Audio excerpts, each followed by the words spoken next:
Þetta er verkefni 1 í C-hlutanum, persónuvernd, og ég ætla að byrja á að breyta spássíum.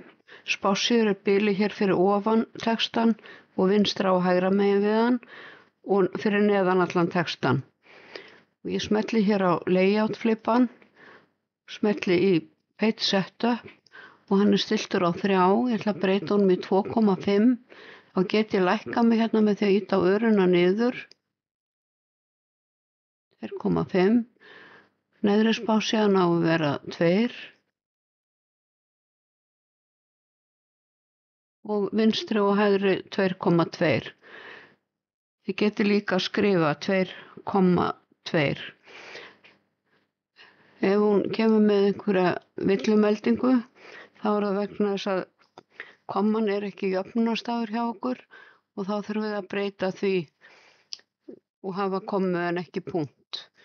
En þá getið líka farið hérna. Ég segi OK og þá fer þetta aðeins lengra til vinstri og bili hérna. Það er ágætt að hafa reglustikkuna sýnilega, fara hérna í view og ruler.